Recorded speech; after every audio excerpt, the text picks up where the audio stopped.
అందరికీ నమస్కారం అండి. ఈరోజు కదా మా అన్నయ్యకి 2 ఏళ్ల నుంచి ఒంట్లో బాగుండడం లేదు. యాక్సిడెంట్ అయినప్పటి నుంచి మంచం పట్టి ఇంట్లోనే ఉండి వైద్యం చేయించుకుంటున్నాడు. అన్నీ మంచం మీదే జరుగుతున్నాయి ఇప్పుడు.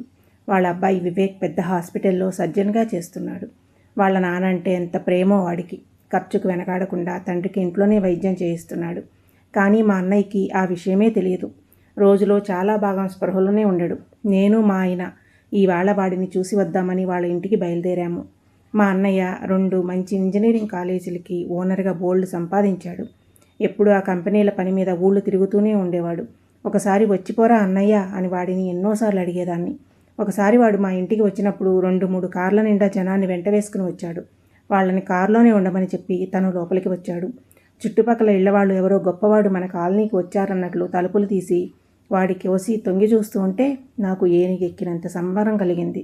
మీ అబ్బాయిని బాగా చదవమని చెప్పవే అమ్మాయి, మన ఇంజనీరింగ్ కంపెనీలోకి వాడిని తెచ్చేసుకుందాము. నా కంపెనీలో మన వాళ్ళు ఉంటే బాగుండునని చూస్తున్నాను అన్నాడు. అంత అభిమానం వాడికి నేనంటే. 2 ఏళ్ల క్రితం వాడు వరంగల్ నుంచి కారులో వస్తుంటే యాక్సిడెంట్ అయ్యింది. పైకి కనపడేటట్లు ఎక్కువ దెబ్బలు తగలలేదు. కొన్ని రోజులు హాస్పిటల్లో ఉండి చికిత్స చేయించుకుని ఇంటికి వచ్చేశాడు. ముందర తెలియలేదు కానీ తర్వాత అర్థమయ్యింది. ఆ యాక్సిడెంట్లో తలకి దెబ్బ తగలడం వల్ల మెదడులో రక్తం గడ్డకట్టింది అని. వివేక్ తను పనిచేస్తున్న కార్పొరేట్ హాస్పిటల్లోనే తండ్రి మెదడుకి పెద్ద ఆపరేషన్ చేయించాడు. కానీ ఏమీ ఉపయోగం లేకపోయింది. ఒళ్ళంతా ప్యారలైజ్ అయ్యి మంచం మీద నుండి కదలలేని పరిస్థితికి వచ్చేశాడు. ఆస్తులున్నాయి కనుక డబ్బు విరజిమ్మారు. యూరిన్ కోసం గొట్టం పెట్టారు. అన్నం తినలేడు కనుక ముక్కు ద్వారా గొట్టం పెట్టి ద్రవ రూపంలో ఆహారం ఇస్తూ వచ్చారు. 6 నెలలు హాస్పిటల్లో ఉన్నాక ఇక లాభం లేదని చెబితే వివేక్ తండ్రిని ఇంటికి తెచ్చేసి ఇంట్లోనే వైద్యం అందిస్తున్నాడు. వాళ్ళు ఇబ్బందుల్లో ఉన్నారని ఇంతకాలం నేను మా అన్నయ్యని చూడడానికి వెళ్ళలేదు. అప్పుడప్పుడు వదినతో ఫోన్లో మాట్లాడుతూ ఉండడమే. కారు వాళ్ళ ఇంటి ముందర ఆగేసరికి ఆలోచనల నుంచి బయటికి పడ్డాను. అన్నయ్య బాగున్నప్పుడు ఎప్పుడు వాళ్ళ ఇంటికి వెళ్ళినా ఇంటి ముందర చాలా కార్లు ఆగి ఉండి అటు ఇటు తిరుగుతున్న జనంతో హడావుడిగా ఉండేది. ముందు హాల్ అంతా అన్నయ్యతో మాట్లాడడానికి వచ్చిన వాళ్ళు టీ తాగుతూ నిశ్శబ్దంగా కూర్చుని ఉండేవారు. తను ఆరోగ్యంగా ఉన్న ఆ రోజుల్లో ఒక్క క్షణం మాతో మాట్లాడడానికి కూడా సమయం ఉండేది కాదు వాడికి. మేము వచ్చామన్న కబురు తెలియగానే లోపలికి వచ్చి బావగారు అంటూ ఆయనను గౌరవం చేసి నాతో 2 కబుర్లు చెప్పి తన గదిలోకి వెళ్ళిపోయేవాడు. ఈరోజు అలాంటి సందడే లేదు. ఇంటి బయట తోటంతా యజమానికి వచ్చిన కష్టం చూడలేమన్నట్లుగా వెలవెలబోతూ జనసంచారం లేక నిశ్శబ్దంగా బావురుమంటోంది. మేము లోపలికి అడుగుపెట్టబోతూ ఉంటే హాస్పిటల్కి వెళ్ళడానికి బయటికి వస్తున్న వివేక్ మా ఇద్దరిని చూసి అయ్యాడు. అప్పుడే తండ్రిని చూసి వస్తున్నట్లున్నాడు. వెంట ఒక నర్సు నడిచి వస్తుంటే తండ్రికి ఏమి మందులు వేయాలో చెప్పి తనను పంపించేసి మమ్మల్ని పలకరించాడు. ఎలా ఉందిరా నాయనా నాన్నకి? నా కంఠం నా ప్రమేయం లేకుండానే గద్గదమయ్యింది. అలాగే ఉంది అత్తయ్య, ఏమీ మార్పు లేదు. ఇప్పుడు మాట కూడా పడిపోయింది.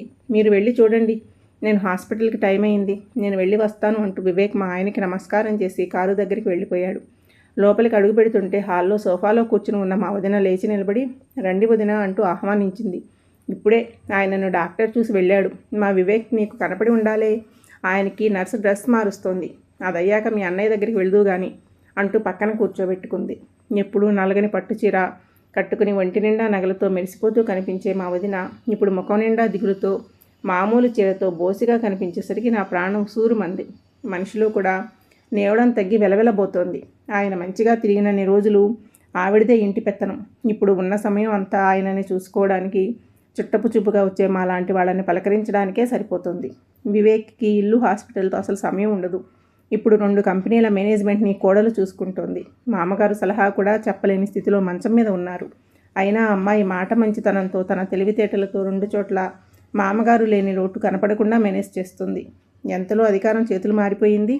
నిన్నటి వరకు మహారాజులా చక్రం తిప్పినవాడు అశక్తుడే మంచం పట్టాడు. హాయిగా షాపింగులు చేసుకుంటూ బాధ్యతలు పట్టనట్లుండే కోడలు ఇప్పుడు 2 కంపెనీల మీద ఆధిపత్యం చెలాయిస్తోంది. మేము రావడం గమనించిన ఒక ఆవిడ, వంట మనిషి అనుకుంటాను, ఇంతకు ముందర ఎప్పుడూ చూడలేదు ఆవిడ, మరి వచ్చి మా ఇద్దరికి టీ ఇచ్చింది. నేను ఇందాకే తాగాను వదిన, మీరు తీసుకోండి. ఆ యాక్సిడెంట్ అయినప్పటి నుంచి మాకెవరికి నిద్రాహారాలు సరిగ్గా లేవంటే నమ్ము. ఆ కంపెనీల విషయాలన్నీ ఆయనే చూసుకునేవారు కదా. ఇప్పుడు మా కోడలికి వాటి చుట్టూ తిరగడమే సరిపోతుంది. మా వాడికి ఇంట్లో తండ్రిని చూసుకోవడానికి, హాస్పిటల్లో పేషెంట్స్ని చూసుకోవడానికి కూడా టైం ఉండడం లేదు. ఆయన్ని చూసుకోవడానికి 2 నర్సులను పెట్టాడు. రాత్రి ఒకళ్ళు పగలు ఒకళ్ళు చూసుకుంటుంటారు. వాళ్ళ ఆఫీసులో కుర్రాడు ఒకడు ఆయన్ని చూసుకుంటూ ఇక్కడే ఇంట్లోనే ఉంటాడు. వదిన తన మనసులో మాటలన్నీ చెప్పుకుంటూ పోతుంది. ఇంతలో నర్సు వచ్చి లోపలికి రావచ్చని చెప్పడంతో ముగ్గురం ఆ గదిలోకి వెళ్ళాము. ఆ గది కార్పొరేట్ హాస్పిటల్లో గదిలాగా ఉంది. హాస్పిటల్లో ఉండేలాంటి మంచం మీద పడుకుని ఉన్నాడు అన్నయ్య. ఆ మంచం మీద నడ్డి నొప్పి పట్టకుండా ఇంకో పరుపు వేసి ఉంది. దానికి ఏదో కరెంటు వైరు కూడా తగిలించి ఉంది. 2 ఏళ్ల నుంచి మంచం పట్టడం అంటే నడ్డి మీద కురుపులు రాకుండా చూసుకోవాలి కదా. ఇప్పుడు ప్రతిదానికి బోలెడంత సైన్స్ వచ్చేసింది.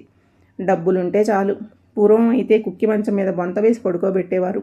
ఇప్పుడు అలా కాదు కదా. ఇంట్లోనే 5 స్టార్ హోటల్ సౌకర్యాలు కల్పించుకోవచ్చు. గోడకి వెనకాల పల్స్ లెవెల్స్ చూపించే స్క్రీన్ కనబడుతోంది మెరుస్తూ. సెలైన్ ఎక్కించడానికి నర్సు ఏర్పాట్లు చూసుకుంటోంది. అవసరమైతే ఇవ్వడానికి వీలుగా ఒక మూల ఆక్సిజన్ సిలిండర్ కూడా ఉంది. అన్నయ్య నన్ను చూసి కన్నులు ఆర్పాడు గుర్తుపట్టినట్లుగా. మాట పడిపోయింది కదా, పలకరించలేడు. నిండుగా గుండ్రంగా ఉండే మనిషి సన్నబడిపోయి కళ్ళ కింద నల్లటి మచ్చలతో మంచం మీద పడి కనిపించేసరికి నాకు ఏడుపు వచ్చేసింది. నేను ఏడుస్తానేమో అన్న అనుమానంతో మా ఆయన నా భుజం మీద చెయ్యి వేసి నొక్కారు. ఎలా ఉన్నావు అన్నయ్య అంటూ దగ్గరికి వెళ్ళి చెయ్యి పట్టుకున్నాను నెమ్మదిగా. ఆ చేతికి ఉన్న వైర్లు ఎక్కడ కదులుతాయో అన్న అనుమానంతో నర్సు నాకేసి అన్నయ్య చేతికేసి చూస్తోంది.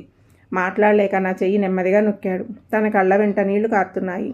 పులిలా బతికిన వాడినిలా మంచం పట్టి ఉన్నావు ఎంతకాలం ఇలా అన్న భావం కనపడింది నాకు ఆ చేతి స్పర్శలో. నన్ను ఇలా జీవచ్చంలా ఉంచడానికి వీళ్ళు మందులు పోసి బతికిస్తున్నారు. ఎందుకోసం? లేచి తిరుగుతానన్న ఆశ లేదు. తినలేను, మాట్లాడలేను. నన్ను ఇలా చూసి వాళ్ళు వెనకాల కుళ్ళి కుళ్ళి ఏడుస్తుంటే నాకు తెలియదా? నన్ను ప్రశాంతంగా వెళ్ళిపోనివ్వచ్చు కదా.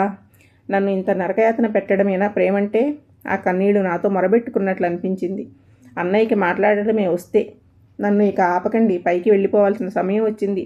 ఇలా కదలకుండా సంవత్సరాల తరబడి మంచం మీద ఉండడం నరకంలా ఉంది. ఈ బాధ భరించలేకుండా ఉన్నాను.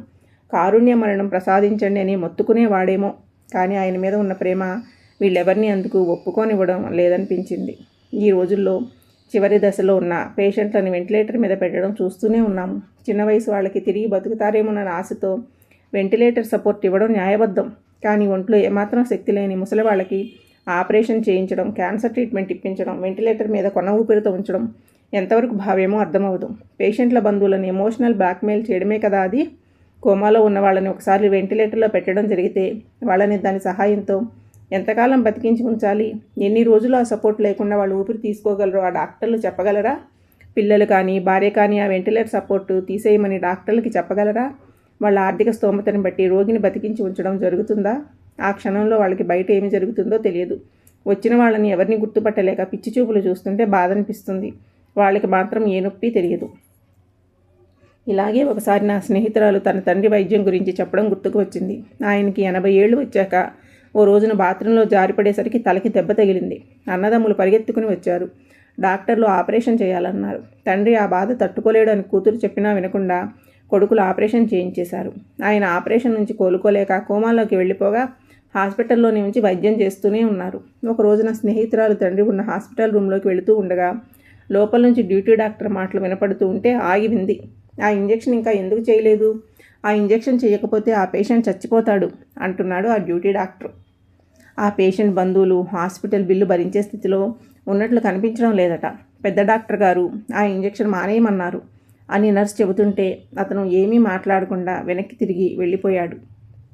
పిల్లల చేతిలో డబ్బులున్నంత వరకు హాస్పిటల్ వాళ్ళు రోగిని బతికించి ఉంచగలరు అన్నమాట. వాళ్ళ దగ్గర డబ్బులు అయిపోతే మాత్రం ఒక వైరు తీసేస్తే చాలు, ఆ రోగి చచ్చిపోతాడు. రోగి ఎంతకాలం బతికి ఉండాలో తేల్చేది చేతిలో ఉన్న డబ్బేనా?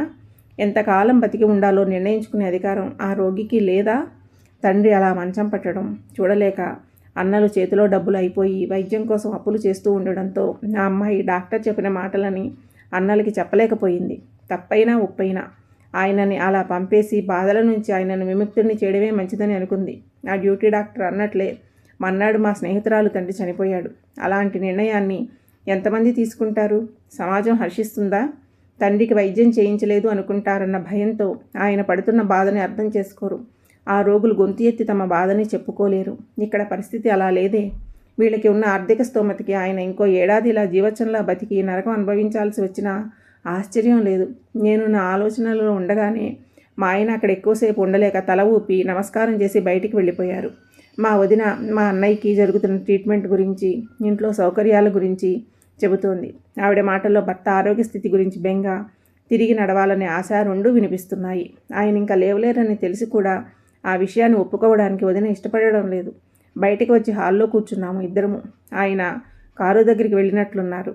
మీ అమ్మాయి ఎలా ఉంది వదినా? ఏమి చెప్పమంటావు వదినా? అమెరికా నుంచి రాలేక తండ్రిని ఇలా మంచం మీద చూడలేక ఏడుస్తోంది. అల్లుడి ఉద్యోగం, పిల్లల చదువులు తప్పవు కదా. రోజు ఫోన్లో మాట్లాడుతుంది నాతో. అంతే కదా. ఈ రోజుల్లో అన్ని ఇళ్లల్లోనూ ముసలివాళ్ళు ఇండియాలోనూ, పిల్లలు బయట దేశాల్లోనూ ఉంటున్నారు. ఇక్కడ అన్నయ్యని చూసుకోవడానికి కొడుకున్నా ఉన్నాడు. సంతోషం అనుకుంటూ బయలుదేరడానికి లేచి నిలబడ్డాను. బరువెక్కిన మనసులతో ఆ ఇల్లు వదిలిపెట్టాము. ఆయన మంచం మీద పడుతున్న బాధని తలుచుకుని బాధపడాలో ఇంకా జీవించి ఉన్నందుకు ఆనందించాలో అర్థం కాని పరిస్థితి మాది. నా స్నేహితురాలి కదని ఇంతకు ముందర ఒక ఉత్తరంలాగా రాసి మా వివేక్కి పంపించాను. వాడు నన్ను ఏమనుకుంటాడో నాకు తెలియదు. మా అన్నయ్య స్పర్శ ద్వారా నాకు అర్థమైన భావాలని ఆ ఉత్తరం ద్వారా వాడికి చెప్పాను. నేను చేసింది తప్ప ఒప్ప అన్నది నాకు కూడా తెలియదు. వాడి దగ్గర నుంచి నాకు సమాధానం రాలేదు. కానీ ఆ తర్వాత నెల్లాళ్ళకి అన్నయ్య కాలం చేశారన్న ఫోన్ వచ్చింది నాకు. వాళ్ళ ఇంటికే వెళ్ళి వస్తున్నాను ఇప్పుడు. నేను కనపడగానే వివేక్ నా చెయ్యి నొక్కి కన్నీళ్లు పెట్టుకున్నాడు. వాడికి వాళ్ళ నానంటే ఉన్న ప్రేమ ఆ స్పర్శలో కనపడింది నాకు.